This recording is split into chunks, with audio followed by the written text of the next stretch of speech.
tema do acampamento, né? Ela é João 15:4, fala: permaneçam em mim e eu permanecerei em vós. Nenhum ramo pode dar fruto de si mesmo, se não permanecer na videira. Amém? Eu diria para os irmãos que toda ovelha, que ela é alimentada, que ela é sadia, ela gera a lã, ela dá o leite, ela dá a carne e ela também gera outra ovelha. Foi falado hoje aqui, comentado sobre o Salmo 1, que fala que a árvore plantada junto a ribeiros de águas, ela também dá o seu fruto no seu tempo certo, né? E eu diria também que todo discípulo, né, toda nova criatura, toda vida, ela bem fundamentada, alicerçada no Evangelho, no seu tempo também, ela vai gerar e dar os frutos, né? Então todos nós aqui, estamos aqui com uma finalidade de buscar uma edificação. E nós já fomos fundamentados, né? Nós sabemos que a nossa vida, ela tem que ser edificada sobre a rocha. Todos nós conhecemos o texto de Mateus, né? O sermão no monte, onde Jesus fala de dois construtores sobre dois fundamentos, que os dois, eles edificavam, eles construíam, eles despendiam tempo, né, na construção, na edificação da sua casa, mas ele estava fundamentado na areia e outro na rocha. E sabemos, né, dos fundamentos, que tanto a chuva, o transbordar dos rios, os ventos, né, vêm para todos. Lutas, dificuldades, tribulações, todos nós temos, mas nós temos que estar fundamentado e alicerçado na rocha, né? Paulo, no capítulo 3 também, ele fala que nós não podemos lançar outro fundamento daquele que já foi colocado, que é Cristo Jesus. E em Efésios 2:20, ele tem um texto que, preparando essa ministração, Deus falou comigo, eu creio que vai falar com os irmãos também. Gostaria que os irmãos abrissem em Efésios 2:20.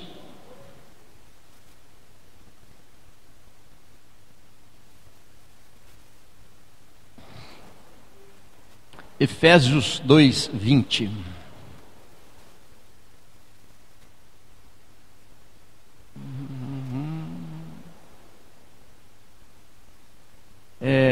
Diz assim, eu vou ler aqui: sendo Ele mesmo, Cristo Jesus, a pedra angular, no qual todo edifício bem ajustado cresce para o santuário dedicado ao Senhor, no qual também vós juntamente estáis sendo edificados para a habitação de Deus no Espírito.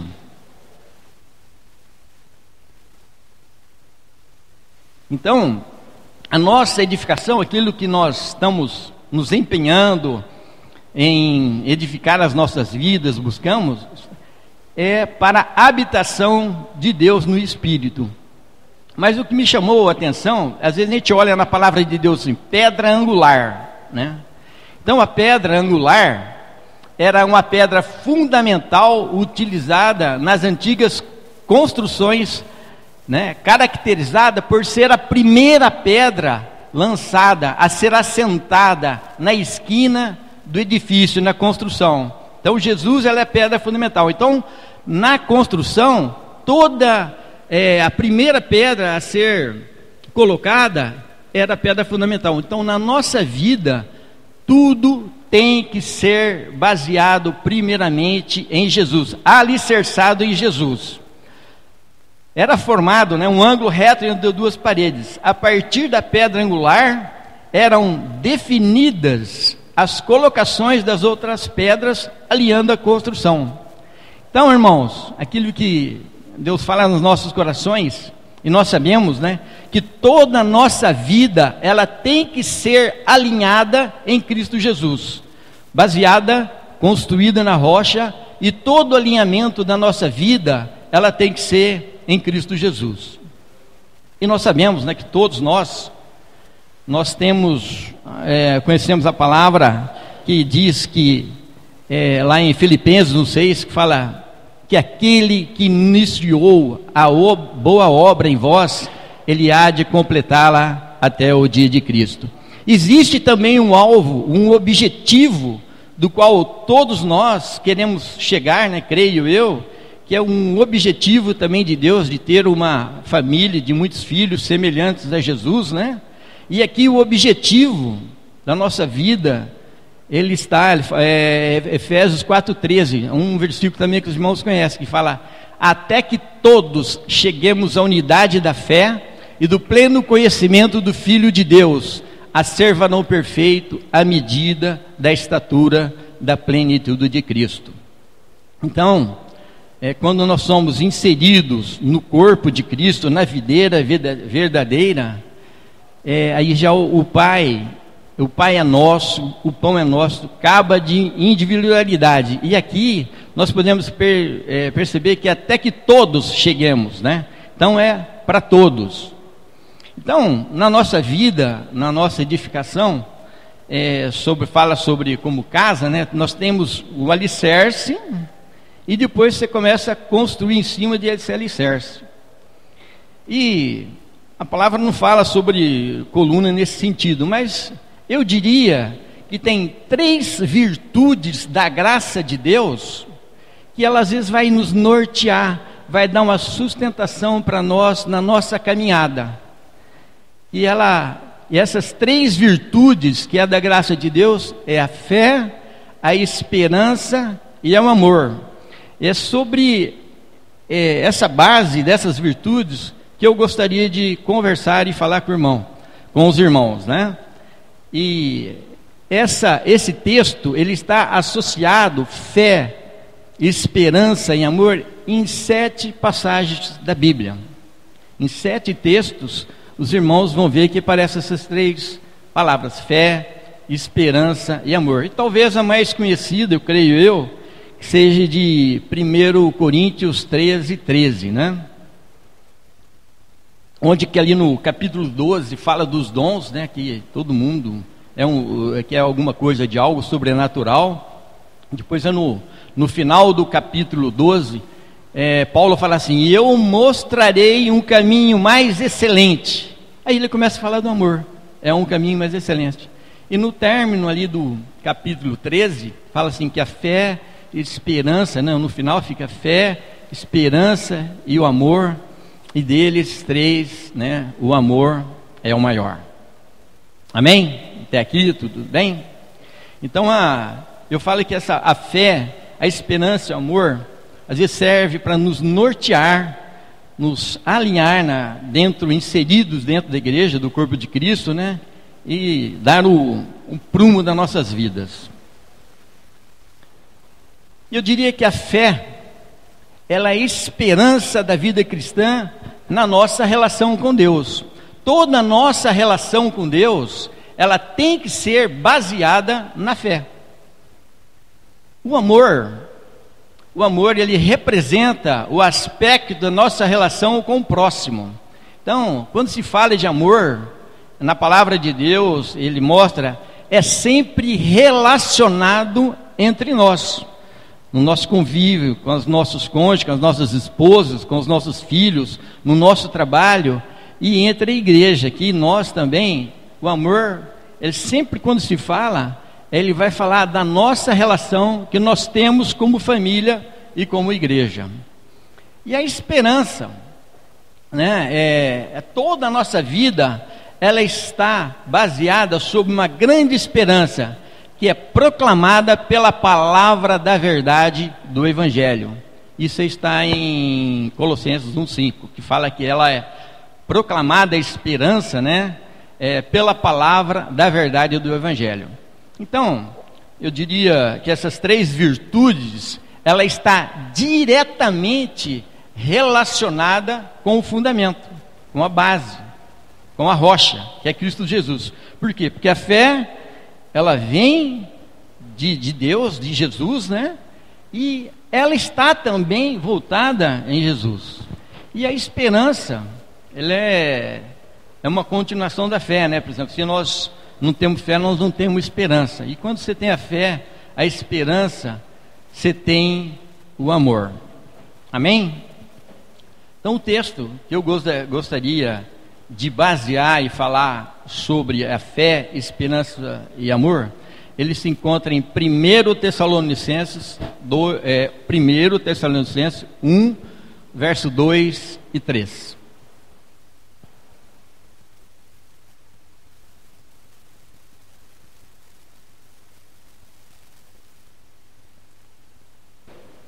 Paulo, ele começa dizendo assim no 1 Tessalonicenses, capítulo 1, 2 e 3. Damos sempre graças a Deus por todos vós, mencionando-vos em nossas orações e sem cessar, recordando-nos diante do nosso Deus e Pai da operosidade da vossa fé, da abnegação do vosso amor e da firmeza da vossa esperança em nosso Senhor Jesus Cristo. Amém? Então aí, esse texto de Paulo, ele fala que ele dava sempre graças a Deus por todos os irmãos da igreja ali dos Tessalonicenses, né?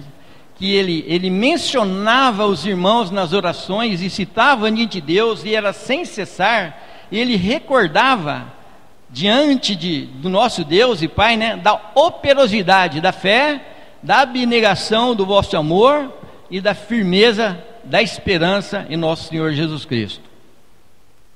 Então, eu gostaria agora de falar sobre o amor, primeiramente. A hora que eu comecei a analisar, meditar nessa palavra, Deus às vezes vai mostrando, tocando no nosso coração, e há temor, né? Fala sobre a abnegação do vosso amor. Então, a abnegação era o relacionamento que eles tinham ali, era um desprendimento que os irmãos tinham, um desprendimento do interesse próprio, muitas vezes em benefício de outrem. Então o nosso amor, o nosso relacionamento que nós temos aqui para ter uma vida saudável, né, uma vida edificante, fala de uma abnegação, muitas vezes em benefício de outro. Quando eu me deparei, você fala em benefício de outrem, ele para mim trouxe uma surpresa, porque nós não estamos às vezes em benefício do outro, porque na verdade nós temos que ser semelhante a Jesus, e quando nós temos essa abnegação, esse desprendimento do nosso interesse, nós estamos sendo semelhantes a Jesus. E aí eu fui levado a lembrar de um texto que está em Hebreus 12, 2, né, falando também sobre fé, e diz o seguinte: olhando firmemente para Jesus, o autor e consumador da nossa fé, o qual, pelo gozo que lhe estava proposto, ele suportou a cruz, não fazendo caso da ignomínia.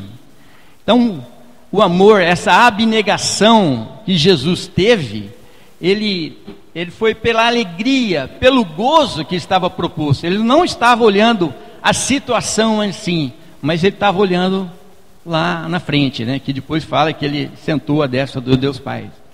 Então, o nosso relacionamento entre nós, ele tem que ser um relacionamento de abnegação. E eu gostaria de ler alguns textos dos irmãos, que uma coisa que me mostrou, eu estava colocando outros textos, aí Jesus me fez lembrar dessas passagens de relacionamento entre os irmãos, que são uns aos outros. Primeiro texto que eu gostaria de ler com os irmãos, ele está em Efésios 5:21. Efésios 5:21 diz o seguinte: sujeitando-vos uns aos outros no temor de Cristo. Como às vezes nós temos nos relacionado entre nós, às vezes nós temos nos sujeitado uns aos outros. Eu digo o seguinte: talvez seja fácil para mim me sujeitar ao João, porque ele é mais velho que eu, né? Ele é um presbítero, né? Então às vezes teria sido mais fácil. Mas como é às vezes eu me sujeitar a um outro irmão que ele é mais novo, que ele não tem não vou falar cargo, no sentido, não tenha envolvido em nenhuma autoridade na igreja. Então isso, a gente precisa parar e pensar, porque isso é mandamento de Deus. A palavra de Deus fala que nós devemos sujeitar uns aos outros no temor de Cristo. Um outro texto que eu gostaria de ler com os irmãos é Colossenses 3:13.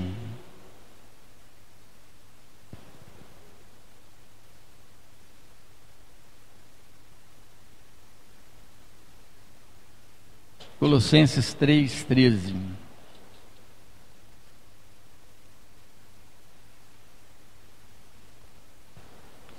Diz o seguinte: suportando-vos e perdoando-vos uns aos outros, se alguém tiver queixa contra o outro, assim como o Senhor vos perdoou, assim também fazei vós.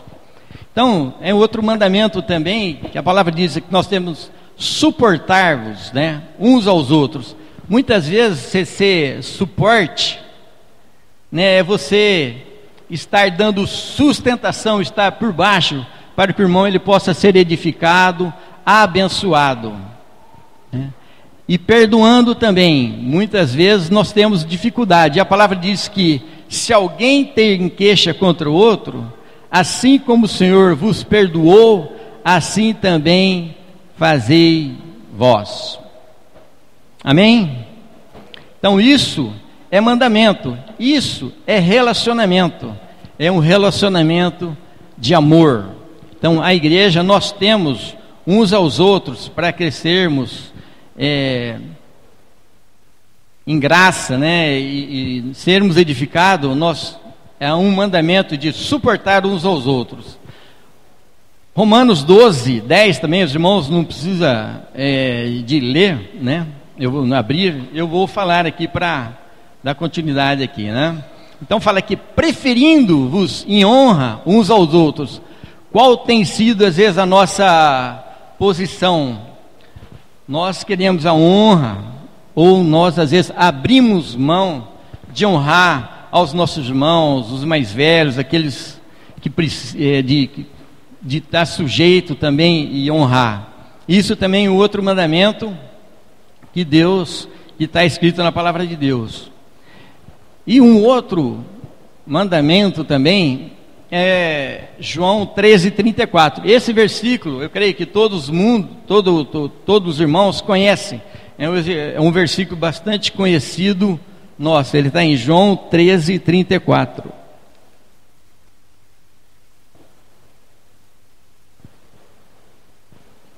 Diz o seguinte: amai-vos uns aos outros, como eu vos amei, que também vos ameis uns aos outros. Esse texto aqui, o amor, ele está como um mandamento também, ele não é um sentimento. Por quê? Porque o amor, ele é uma disposição de mente e de coração. Então, a palavra de Deus mostra, Deus fala que amai-vos uns aos outros, e tem um padrão também, assim também como eu vos amei, que também vos ameis uns aos outros. No versículo 35 diz o seguinte, que nisto conhecereis que sois meus discípulos. Então talvez uma maior pregação que a gente possa fazer para ganhar alguém, para ganhar uma vida, é amando, nos relacionamentos com amor. porque o João 13:35 diz: nisto conhecerão que sois meus discípulos, né? E em Filipenses também fala que cada um considere os outros superiores a si mesmo, e não olhe cada um para o que é seu, mas cada qual para o que é dos outros. Então, normalmente, às vezes, o nosso velho homem, né, vamos dizer assim, nós somos às vezes egoístas, pensamos em nós, mais voltado para nós. E a palavra de Deus nos ensina que nós devemos considerar os outros superior a si mesmo, né? E não olhe para cada um o que é somente seu, mas cada qual também olhe para o que é dos outros. Amém?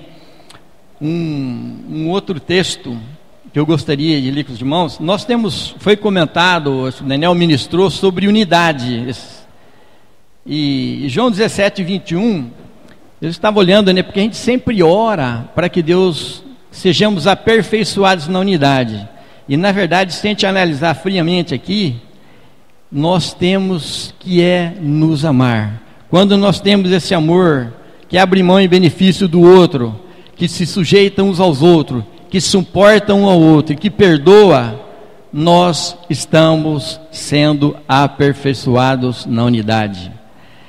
E o João 17:20 diz o seguinte: assim que todos sejam um, como tu, ó Pai, em mim e eu em ti, como tu és tu, ó Pai, em mim e eu em ti, que também eles sejam em nós, para que o mundo creia que tu me enviastes. Então, a nossa unidade, o nosso relacionamento de amor, de sujeição, de perdão uns aos outros, né, de se sujeitar, né, de amar, eu diria também que o mundo vai crer que Deus enviou a Jesus. Amém? E agora eu gostaria de falar sobre a esperança. A esperança ali, quando fala de Tessalonicenses, ele fala da firmeza da vossa esperança, que é uma característica da pessoa que não se desvia do seu propósito e da sua lealdade à fé e à piedade, mesmo diante das maiores provações e sofrimento. Quando essa esperança, nós temos essa convicção, essa firmeza, ela tem que ser firme, a esperança, mesmo diante das maiores provações e sofrimento. Então, irmãos, a esperança que nós temos, ela repousa nas promessas de Deus, ela tem que ser baseada em toda a promessa de Deus, assim também como a fé, né, ela repousa em toda a promessa de Deus. E a esperança, né, que temos repousa nas promessas de Deus, especialmente as que são relacionadas à volta de Cristo. Em Colossenses 1:5, eu não preciso, irmãos, achar que eu vou ler, fala o seguinte: por causa da esperança que está preservada nos céus, da qual antes ouvistes pela palavra da verdade do Evangelho. Então, ela se baseia, né? Ela está preservada nos céus. E eu gostaria agora que os irmãos abrissem suas Bíblias em Hebreus 6:18, que fala que a esperança, ela é a âncora, ela é o esteio, ela é a proteção, ela é o apoio da nossa alma. A nossa esperança está em quem, irmãos? Deus. Então ali fala que ela é a âncora, ela é o esteio, né? Ela é o apoio, ela é a proteção da nossa alma, ela nos segura firme. Hebreus 6:18-20.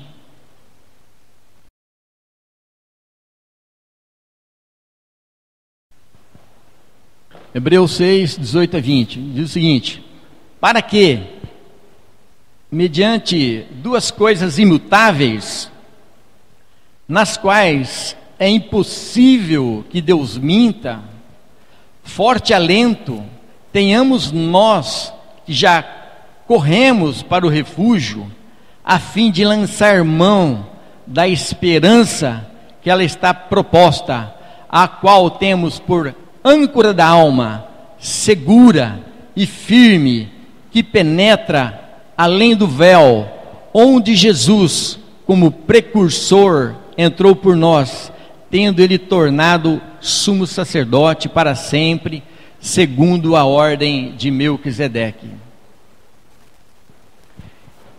Então, irmãos, nós temos Jesus, que ele está aí, penetrou além do véu, hoje ele está sentado à destra de Deus. A nossa esperança, ela está em Deus, está ali em Jesus, e a palavra fala que essa esperança, ela é a nossa âncora da nossa alma.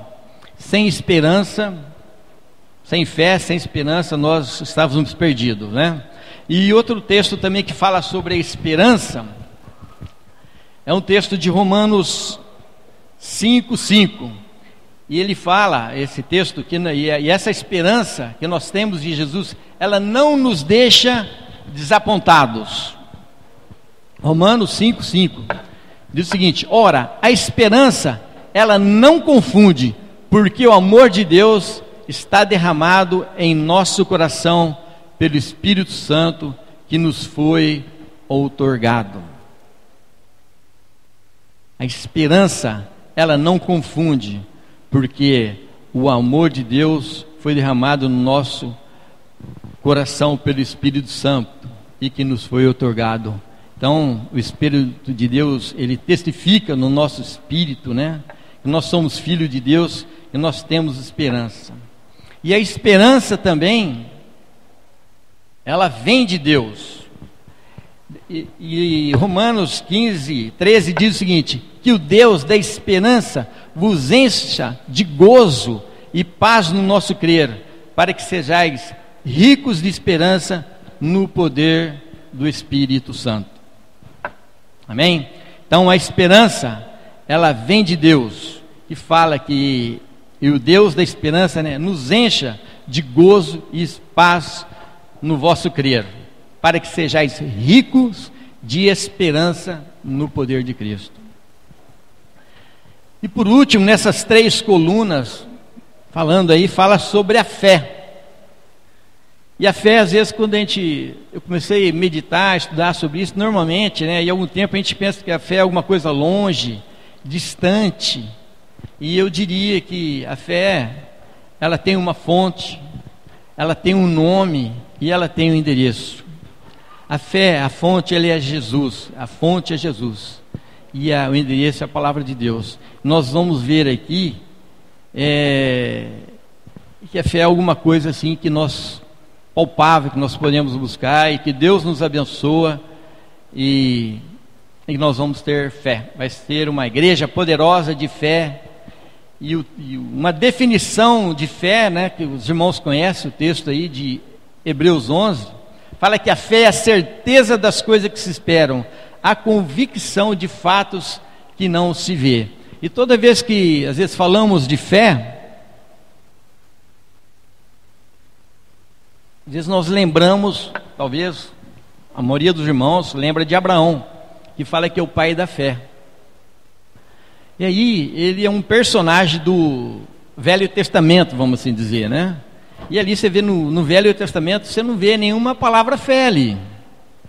Você não vê, talvez é 1 ou 2 lugares que fala sobre fé, né? E um deles que fala sobre fé, que fala que o justo viverá pela fé, é em Abacuque 2:4, né? Mas a ideia de fé, ela está ali no Novo Testamento, ela é recheada, a palavra de Deus, né? Nos verbos crer, confiar, esperar. Abraão creu, Abraão confiou e Abraão esperou em Deus, né? Então a fé, um texto de Hebreus 11, eu gostaria que os irmãos pudessem abrir também esse Hebreus 11, 6.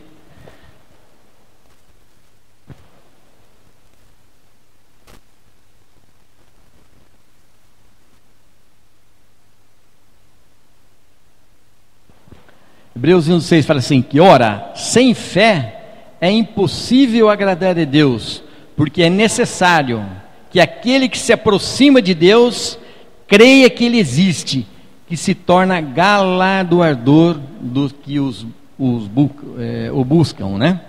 Então, sem fé é impossível agradar a Deus. Deus se agrada quando nós temos fé. Por quê? Porque essa fé ela está relacionada diretamente com Ele, no nosso relacionamento. Em Hebreus também 10, 38, um texto que uma vez eu estava passando muitas lutas, dificuldades, né? E a gente ainda tem lutas, tem dificuldade. E eu vi me veio um texto à mente sobre fé, e eu fui buscar esse texto.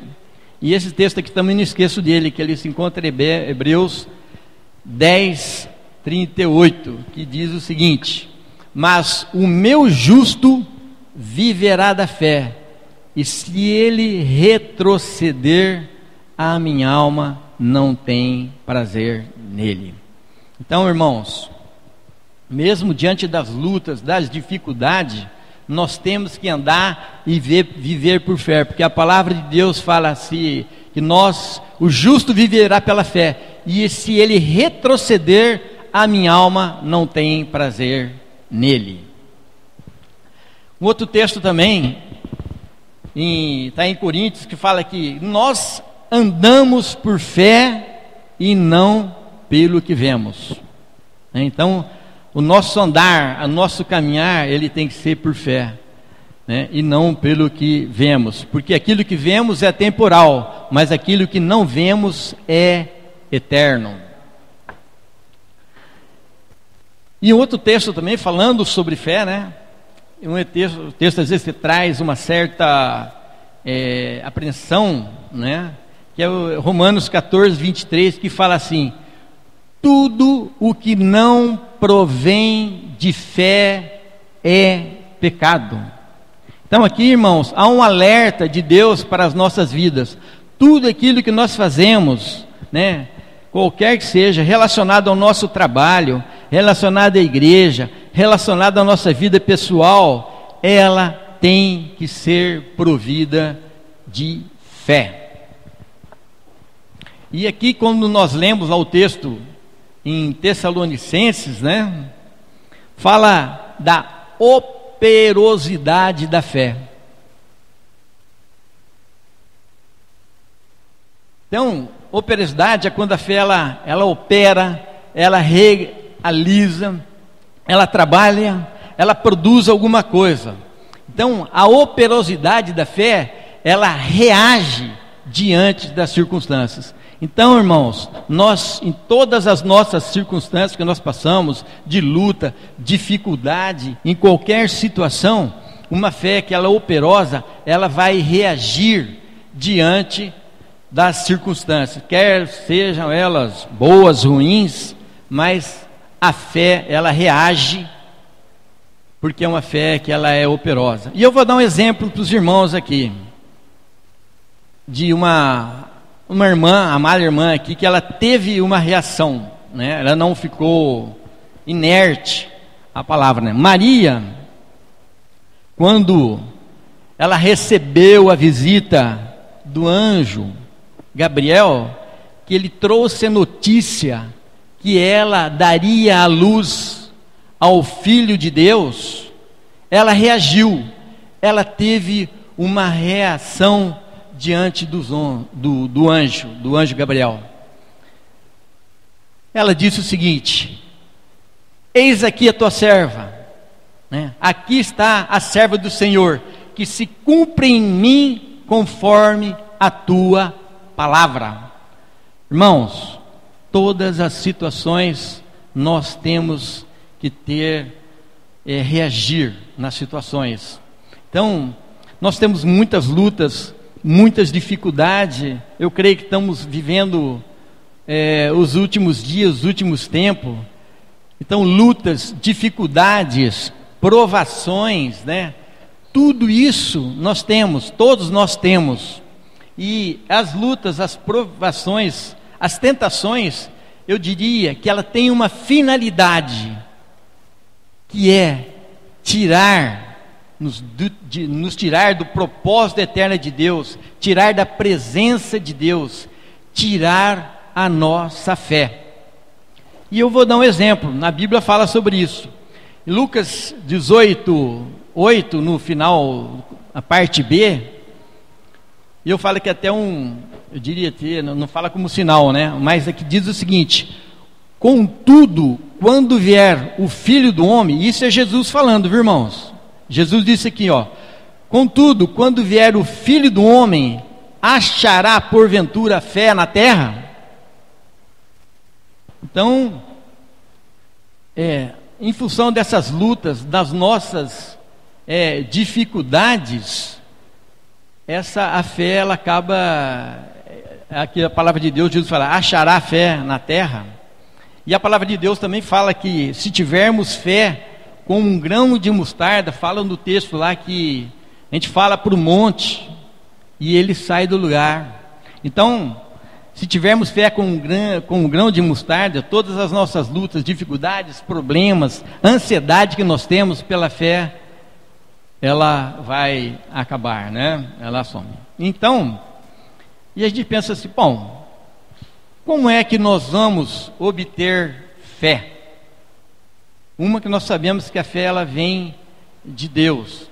E a gente, se a gente olhar na palavra, eu penso assim que existe duas maneiras, né?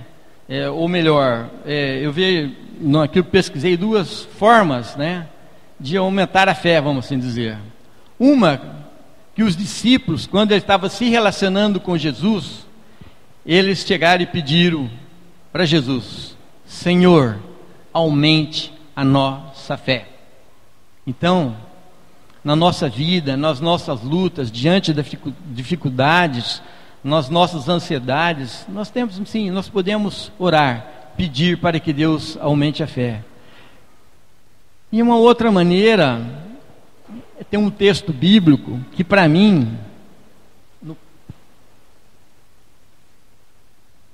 ali no passado, esse texto para mim ele estava um pouco assim, como é que eu diria, obscuro. E é o texto de Romanos 10:17, que fala assim: a fé é pelo ouvir, e o ouvir a palavra de Deus. Mas eu pensava, mas é pelo ouvir, se eu ler aqui, eu vou ter fé, né? Ouvir pela palavra de Deus, seria pregação. De uma certa maneira, Deus sempre usa de misericórdia para conosco, Deus é bondoso, e Ele gera essa fé em nós. E aí, meditando nessa palavra, nesse texto, fala que a fé é pelo ouvir, e ouvir pela palavra de Deus. Então eu tive certeza, convicção, é quando nós ouvimos Deus falando conosco. A fé é pelo ouvir, e ouvir pela palavra de Deus. Deus fala conosco, e quando Deus fala, isso vai gerar fé em nós. E meditando na palavra, estudando, né, no idioma grego que escreveu o Novo Testamento, tem dois vocábulos, né, que foi traduzido por palavra, né? Dois vocábulos foi traduzido em uma palavra só, que é palavra. E esses dois vocábulos, vamos assim dizer, no grego, é logos e rema. Não sei se eu creio que vários irmãos aqui já ouviram falar disso aí, né? Então isso aí trouxe o entendimento. Então logos é a palavra de Deus que foi dita uma vez. Ela foi a palavra escrita, né? É a letra, é o conhecimento, é a vontade de Deus para nossas vidas. Logos é a sua palavra, é a palavra de Deus. Toda a Bíblia é o logos de Deus, e é uma palavra objetiva. Então a Bíblia inteira é a palavra de Deus, é o logos, e ela é transmitida de uma forma coletiva. Irmãos, entenderam o que é o logos? eu vou procurar ser claro aqui, e creio que os irmãos, todos nós vamos ser abençoados. O rema é a palavra de Deus que foi dita pela segunda vez. É a palavra revelada e aplicada pelo Espírito Santo de forma específica ao nosso coração, usando o Logos. Quando meditamos na palavra Logos, o Espírito Santo, que é o agente, ele apresenta esses fatos à nossa compreensão da minha mente e meu espírito, tornando realidade e gerando fé e esperança. Então, amados, quando nós lemos a palavra de Deus, que é o Logos, o Espírito Santo que habita em nós, que ressuscitou a Jesus dos mortos, ele vai pegar essa palavra e vai tocar na nossa mente e no nosso coração. E aí é quando Deus vai falar pela segunda vez, dando uma direção em aquilo da palavra que nós lemos, né? Então, todo o rema de Deus, toda a direção, ele é baseada no Logos. Entenderam? Está claro? Então, meus irmãos, Deus fala ao nosso coração através do Espírito Santo. Isso me encheu de alegria, porque quando nós pegamos essa palavra, nós lemos, o Espírito Santo pega essa palavra e vai gerar vida em nós. Ele que vai dar o entendimento, né? Como foi falado aqui no Salmos 1, fala que tem seu prazer, né, na palavra de Deus. Fala que só que aquele que tem prazer, ele medita. Então o meditar ali é observar, é repetir, é meditar, é refletir. Por isso que se torna, como diz a palavra lá, bem-aventurado um homem que não anda segundo conselhos dos ímpios, nem se assenta. Vamos ler lá para não, rapidinho.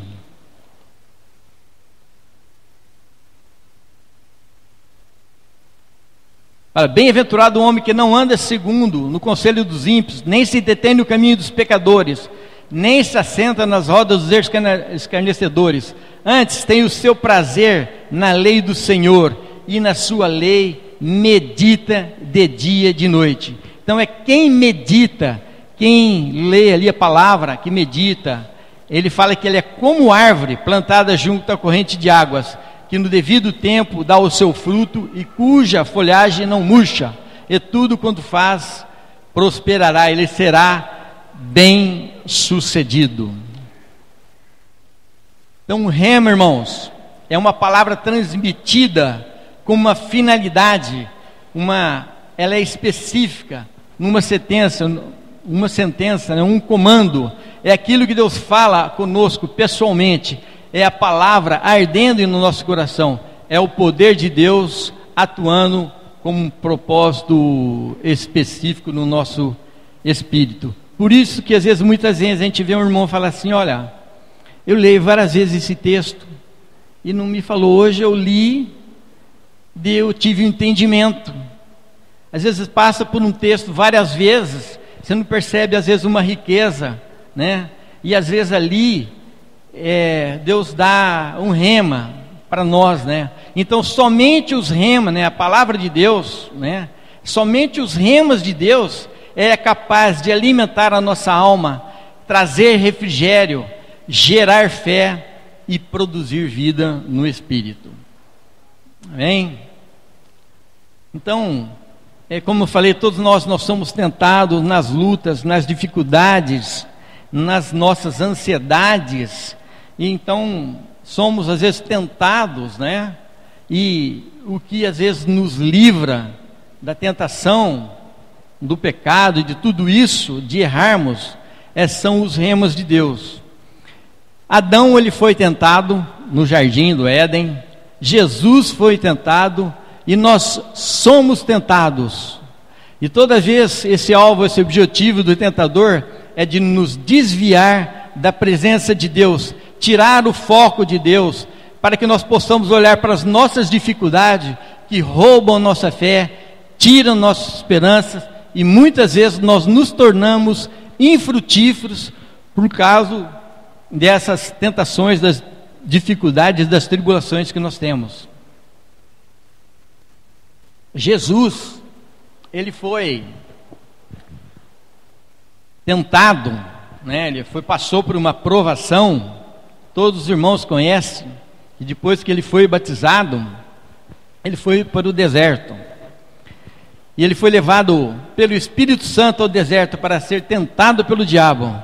E depois de jejuar 40 dias e 40 noites, ele teve fome.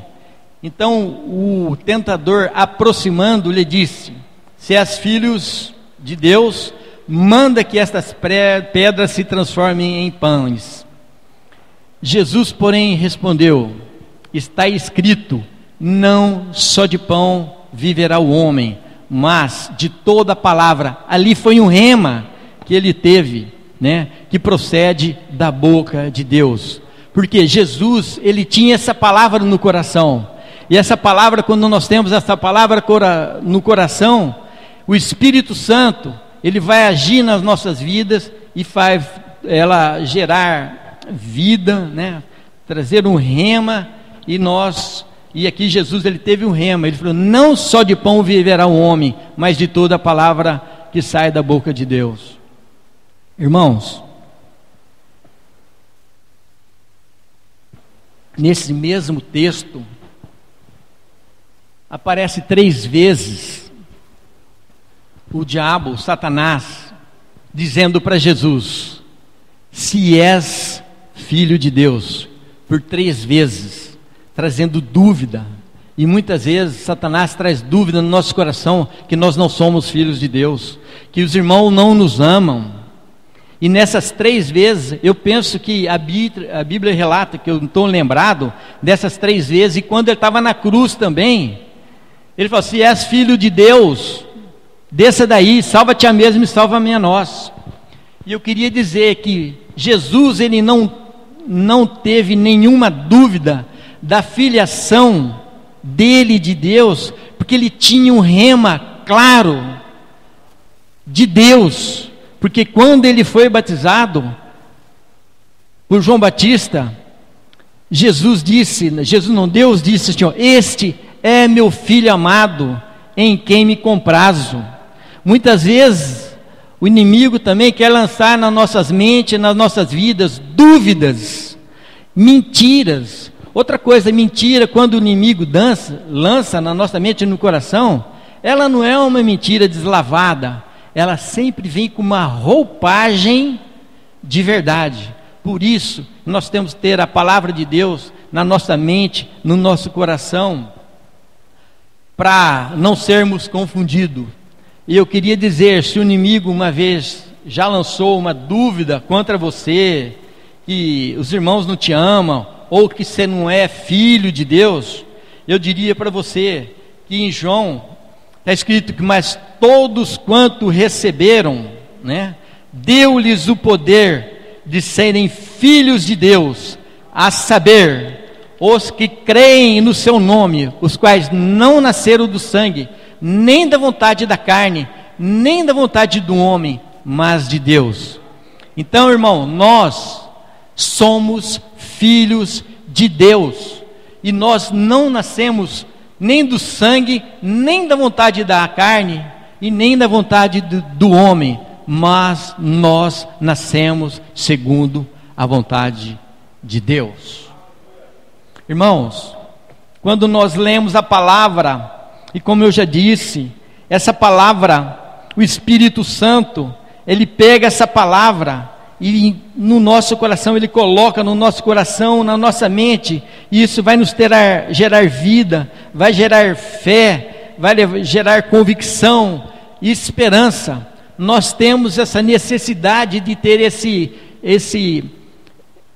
essa leitura da palavra, essa comunhão com Deus, onde mais Deus fala conosco é através da sua palavra. Nós temos que ter esse hábito constante todos os dias.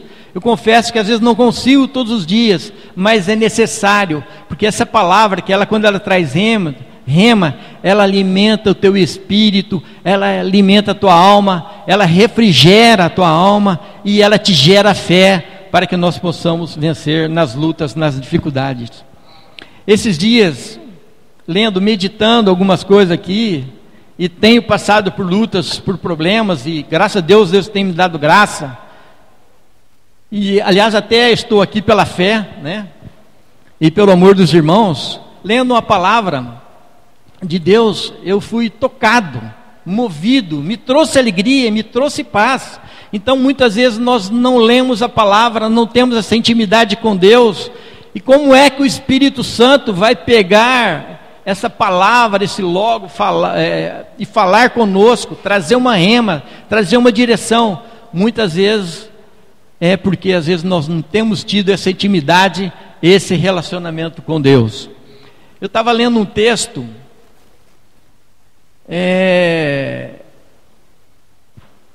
que quando Jesus ressuscitou, foi Maria Madalena e a outra Maria, eles foram lá atrás do túmulo de Jesus. Jesus parece para elas assim, e essa palavra me trouxe paz, alegria, porque elas tinham perdido Jesus, embora já tinha conhecimento que ele tinha ressuscitado. Então ele aparece para ela e diz o seguinte: eu creio que uma palavra que Deus está falando hoje para nós também, nos dias de hoje. Jesus disse assim, não temais, ide avisar a meus irmãos que se dirijam a Galiléia e lá me verão. Eu queria dizer para os irmãos, qual o temor que nós temos? Jesus fala para nós, não temais. Nós temos que crer nessa palavra. Jesus ressuscitou, o teu Redentor vive, o nosso Redentor vive. Não temais, não temais, João. Irmãos, estão passando por problema? Não temais, o nosso Redentor vive. E nós também recebemos uma palavra, que a tua graça te basta, a minha graça, Jesus dizendo. Irmãos, não tema. E nesse texto aqui, o que me encheu de alegria é que eu percebi quando ele fala assim, ide, avisai a meus irmãos. Esse relacionamento dele, ele fala para Maria Madalena, para outra Maria, que fala, como fala o texto, avisai aos meus irmãos. Jesus nos trata como irmãos. Nós temos um irmão mais velho assentado à destra de Deus, que intercede por Deus, que nos ama, que nos abençoa, que conhece todos os nossos problemas, as nossas lutas. E lá fala que nós temos um sacerdote segundo a ordem de Melquisedeque, que sabe, que teve aqui, que passou a todas as dificuldades, as lutas que nós temos, mas sem pecado. Ele sabe, ele conhece as nossas fraquezas, as nossas lutas. E ele diz, não temais, ide avisar a meus irmãos. Quando eu ouvi esse texto, esse relacionamento, avisar a meus irmãos, eu senti apacentado, amado, porque eu sei do amor que Deus tem por nós. Ele deu o seu Filho unigênito para que todo aquele que nele crê não pereça, mas tenha vida eterna. E o Jesus, por amor, outra coisa, não é que ele deu que ele foi obrigado, não. Ele fala, eu mesmo dou a minha vida e volto a tomar. A atitude que ele teve de entregar, de uma abnegação desse amor, foi por amor. Não foi, ele foi de livre e espontânea vontade. Ele foi consciente do amor que ele tinha por mim e por você. Amém? Outra coisa, Deus fala, né, que ele não se vergonha de nos chamar irmãos. Os irmãos já leram isso na Bíblia? Deus fala que ele não se envergonha de nos chamar irmãos. Irmãos, muitas vezes nos nossos relacionamentos, às vezes nós temos dificuldade de nos relacionar. Mas Jesus, ele não tem vergonha de falar, de chamar de irmãos. Então, nós precisamos ter mais intimidade, mais relacionamento com esse Deus. Quanto mais nós lemos a palavra, mais Deus fala conosco. E essa palavra, ela é uma palavra viva, né? Que é eficaz, que nos abençoa, que nos gera fé, que nos gera esperança. Um outro texto está em João 6,57. É um texto também que ele me edifica, que de certa maneira também ele me enche de alegria, né? João 6,57. Gostaria que os irmãos abrissem nas suas Bíblias João 6,57.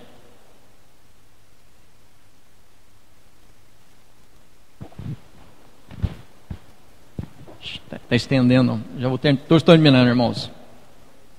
Bem, diz o seguinte, Jesus dizendo: assim como o Pai que vive me enviou, e igualmente eu vivo pelo Pai. Ele fala assim: quem de mim se alimenta, por mim viverá.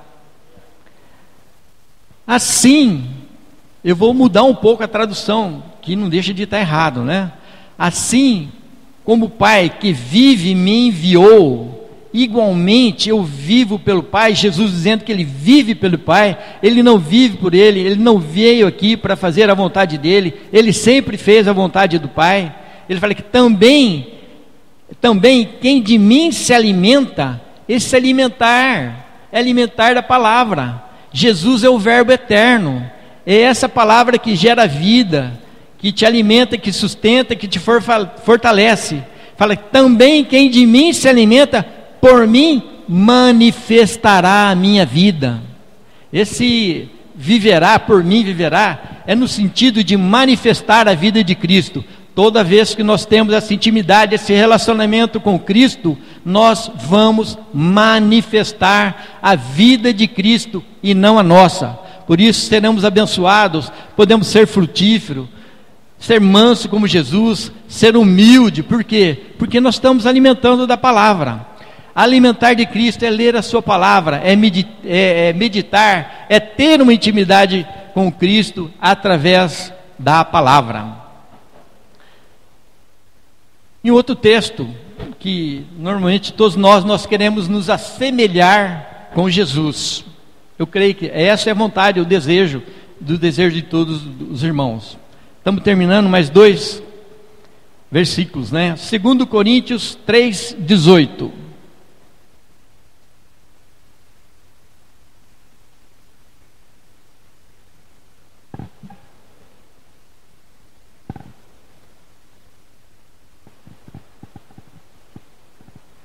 Amém?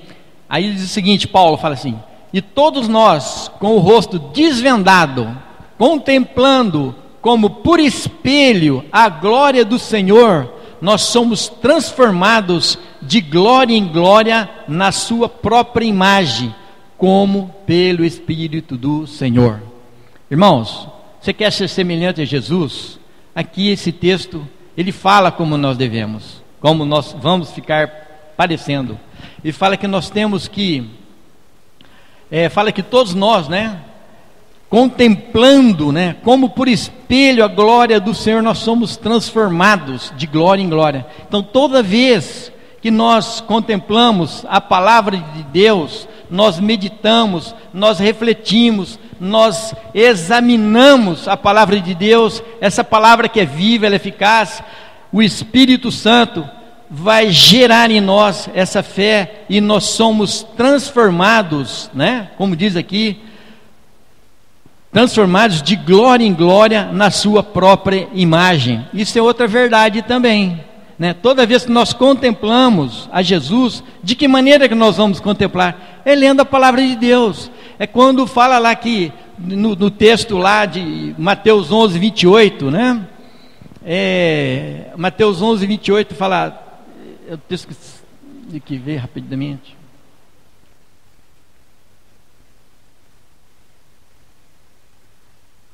Mateus 11, 28, vou ler o texto inteiro para não... né? Jesus diz o seguinte assim, ó: vinde a mim, todos que estáis cansados e sobrecarregados, e eu vos aliviarei. Para tomai sobre vós o meu jugo, e aprendei de mim, porque eu sou manso e humilde de coração, e achareis descanso para as vossas almas, porque o meu jugo é suave e o meu fardo é leve. Então, quando nós meditamos, nós contemplamos, nós refletimos, nós examinamos esse texto, isso aí vai gerar em vida a nós, vai gerar vida, né? Porque o meu jugo é suave e o meu fardo é leve. Então, irmãos, nós refletimos aquilo que nós contemplamos. Amém? Isso é uma outra verdade que está escrita na palavra de Deus. Para sermos transformados, né, como diz aqui, nós contemplamos como por espelho a glória do Senhor, nós somos transformados de glória em glória na sua própria imagem, como pelo Senhor o Espírito. Irmãos, nós refletimos aquilo que nós contemplamos, meditamos. E para finalizar, Deus é um Deus de amor, é um Deus fiel, né? Ele não é homem para que minta, nem filho do homem para se arrepender. Eu gostaria de terminar essa meditação aqui, o horário já está um pouco avançado. Os irmãos não precisam ler, que eu estou terminando, né? Em Isaías 55, 10 e 11, esse texto é um texto bastante conhecido dos irmãos. Ele diz o seguinte: Deus dizendo, e Ele é fiel, Ele cumpre com sua palavra. Diz o seguinte: porque assim como descem a chuva e a neve dos céus, e para lá não tornam, sem que primeiro reguem a terra e a fecunde, e a façam brotar, para dar semente ao semeador e pão ao que come, assim será a palavra que sair da minha boca. Não voltará para mim vazia, mas fará o que me apraz e prosperará naquilo que a designei. Amém? Irmãos, Deus é fiel, tem intimidade com o Verbo eterno, com a palavra de Deus. Deus é fiel, e Ele fala que a palavra dEle, ela não volta para Ele vazia, mas ela faz o que apraz, né, o que ao seu coração, e prospera naquilo para que Ele designou. Amém? Que Deus nos abençoe, tenhamos uma noite de paz, né, e que o Espírito Santo possa pegar essa palavra, toda a palavra que ela foi ministrada, ela possa gerar vida, abençoar, trazer revelação, entendimento, que essa palavra possa gerar fé, ela possa gerar esperança, ela possa abençoar os irmãos. Amém? Que Deus nos abençoe.